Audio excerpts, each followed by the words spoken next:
आपण NPO मध्ये तिसरा टाइप बघणार आहे.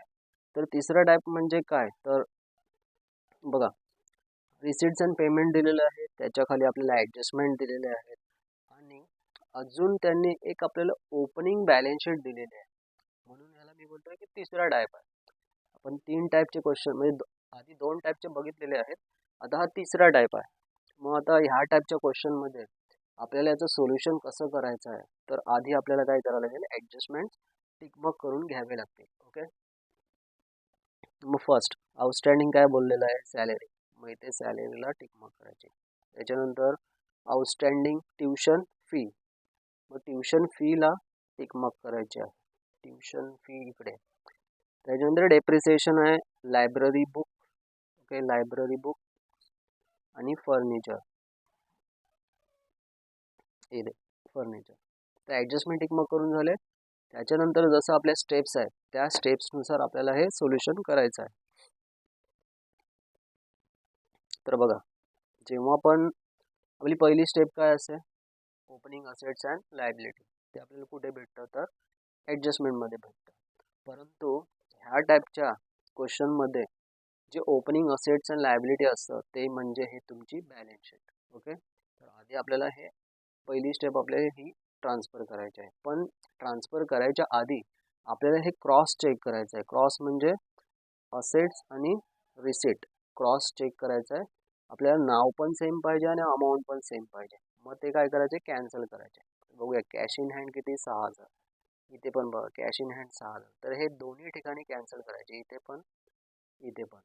कॅशड bank 10,000 10,000. Okay, cancel cancel. Furniture, building, library book, computer laboratory हे काहीच नाही. त्याच्यानंतर असं क्रॉस कॅपिटल फंड इथे कुठे दिसतं नाही. तर हे झालं कॅन्सलेशन.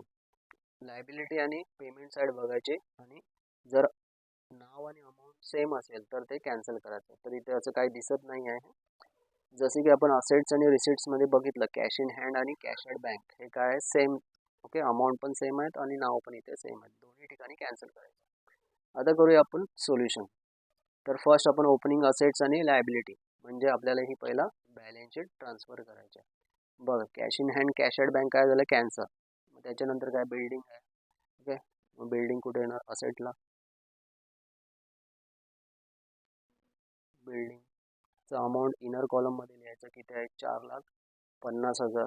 ओके, इनरमध्ये 4,50,000. त्याच्यानंतर काय, फर्निचर 2-3 लाईन सोडून, 3 लाईन सोडून फर्निचर किती अमाऊंट आहे, 72,000. ह्याला पण इनरमध्ये लिहूया आपण. आणि 3 लाईन. नेक्स्ट काय, लायब्ररी बुक 3 लाईन सोडून. ओके, लायब्ररी बुक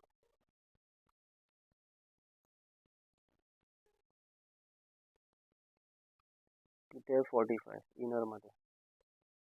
3 लाईन सोडून कम्प्युटर लॅबोरेटरी, कम्प्युटर लॅबोरेटरी. तुम्ही फुल फॉर्म लिहायचे, मी शॉर्टकटमध्ये लिहिलं आहे, 60,000 इनरमध्येच लिहूया आपण. ओके, तर हे झाले असेट्स, ओपनिंग असेट्स. त्याच्यानंतर ओपनिंग लायबिलिटीज काय, कॅपिटल फंड. कॅपिटल फंड आपण लायबिलिटी साईडला स्टार्टिंगलाच लिहितो. कॅपिटल फंड किती अमाऊंट आहे, 6,43,000. हे जे असतं ते इनरमध्येच लिहायचं, 6,43,000. तर ही झाली आपली पहिली step, opening assets and liability. त्याच्यानंतर रिसिट्स आणि पेमेंट आपल्याला सॉल्व्ह करायचं आहे. पेमेंटमध्ये काय असतं, एक्सपेंडिचर आणि असेट्स असतात. ओके, तर पेमेंट साईड आपण सॉल्व्ह करूया. तर बघा, पेमेंटमध्ये फर्स्ट काय दिलं, सॅलरी. मग पेमेंटमध्ये काय असेल, एक्सपेंडिचर. मग सॅलरी काय, एक्सपेंडिचर आहे. मग इथे टू सॅलरी,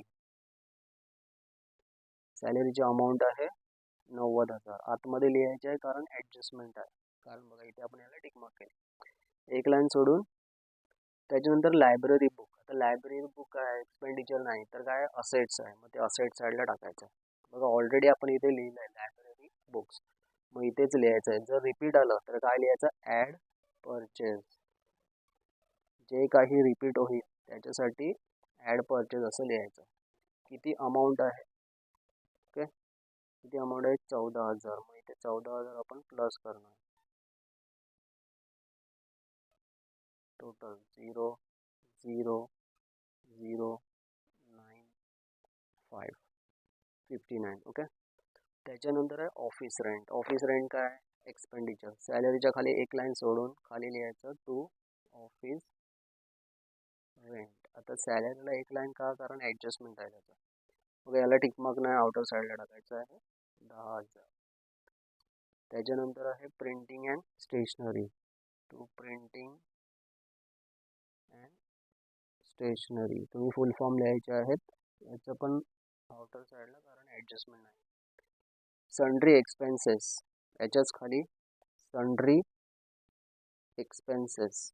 किती अमाऊंट आहे 12,000.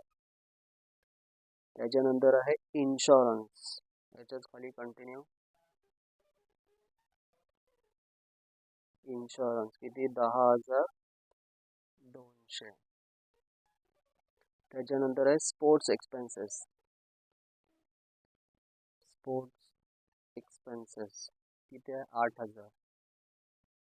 त्याच्यानंतर आहे annual gathering fee. Annual gathering fee किती आहे 9,000. त्याच्यानंतर आहे फर्निचर. बघा फर्निचर असेट्स आहे, तर असेटला जा.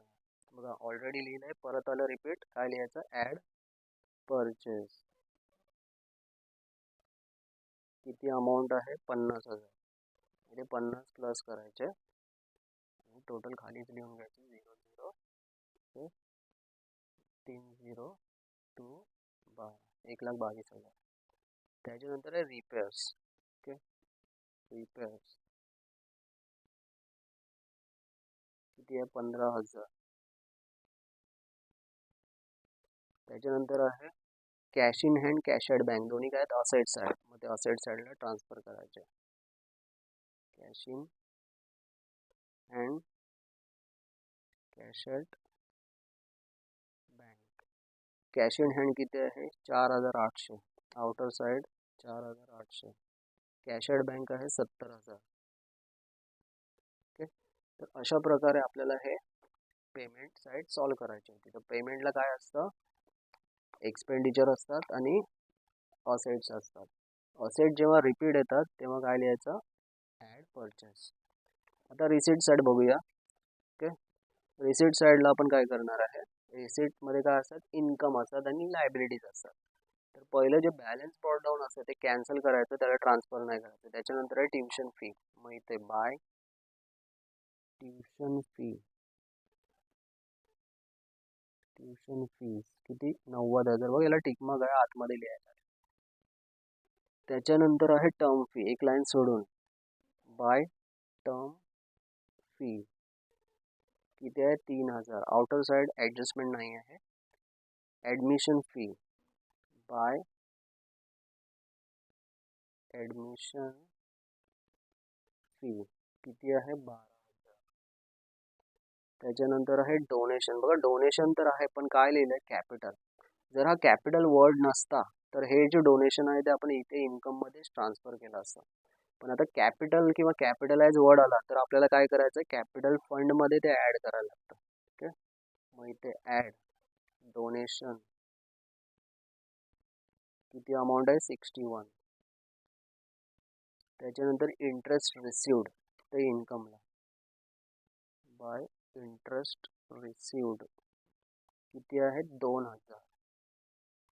त्याच्यानंतर आहे गव्हर्नमेंट ग्रँट्स रेव्हेन्यू. तर रेव्हेन्यू म्हणजेच इन्कम, मग ते इन्कमला देणार गव्हर्नमेंट ग्रँट्स. किती अमाऊंट आहे 1,20,000. त्याच्यानंतर आहे सन्ड्री रिसिट्स. त्याच्या सन्ड्री रिसिट्स 11,000. ओके, तर अशा प्रकारे तुम्ही हे ट्रान्सफर करायचं होतं. ओके, रिसिट्स आणि पेमेंट. त्याच्यानंतर काय करायचं, आता आपल्याला ॲडजस्टमेंट आहे ते सॉल्व करायचे आहेत. मग आउटस्टँडिंग काय बोललं आहे, सॅलरी. आउटस्टँडिंग काय होतं, ॲड होतं. मग सॅलरीमध्ये आपण ॲड करणार, लिहायचं ॲड आउटस्टँडिंग किती आहे 9,000. मग 9,000 इथे प्लस होणार, टोटल 99. सो आउटस्टँडिंग एक्सपेन्स कुठे असतात तर लायबिलिटी साईडला असतात. बघा हे आउटस्टँडिंग तर आहे पण काय एक्सपेंडिचर आहे, म्हणजे आउटस्टँडिंग एक्सपेन्स कुठे येतात लायबिलिटीमध्ये. ते 6-7 लाईन सोडून खाली लिहायचं आहे आउटस्टँडिंग सॅलरी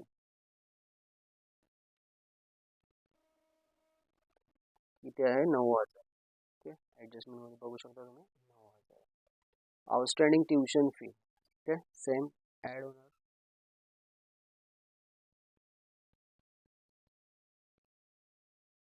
किती अमाऊंट दिली आउटस्टँडिंग ट्युशन फी 15,000. 15,000 याच्यात ॲड करायचे जे होणार 1,05,000.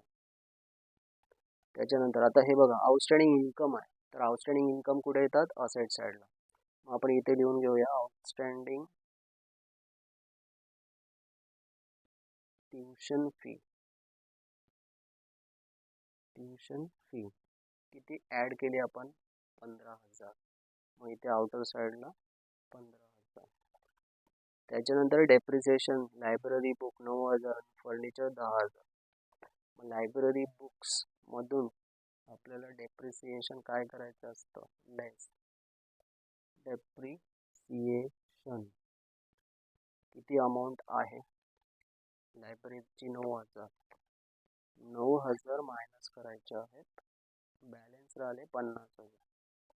अजून कोणाचं नाव आहे फर्निचर किती 10,000. फर्निचर मधून 10,000 लेस डेप्रिसिएशन 10,000, 1,12,000 आउटर साईडला. ओके, तर अशा प्रकारे तुम्ही हे डेप्रिसिएशन काय करायचं आहे लेस करायचं आहे. मग याचा दुसरा इफेक्ट, डेप्रिसिएशन एक कंपनीसाठी लॉस असतो. मग लॉस कुठे जातो एक्सपेंडिचरमध्ये. Debit all expenses and losses. So इथे लिहायचं to depreciation on underline. First library books, दुसरं होतं फर्निचर. लायब्ररी बुक्सचे किती 9,000 आणि फर्निचर किती आहे 10,000, टोटल 19,000. ओके, तर अशा प्रकारे हे आपलं सम कंप्लीट झालेलं आहे. तर हा एक तिसरा टाईप होता. तर तुम्ही हा व्हिडिओ 1-2 वेळा बघून घ्या, इझिली समजेल. आणि आपल्या ज्या स्टेप्स आहेत त्या तुम्हाला ते फॉलो करायच्या आहेत सोल्युशनसाठी. क्लिअर आहे.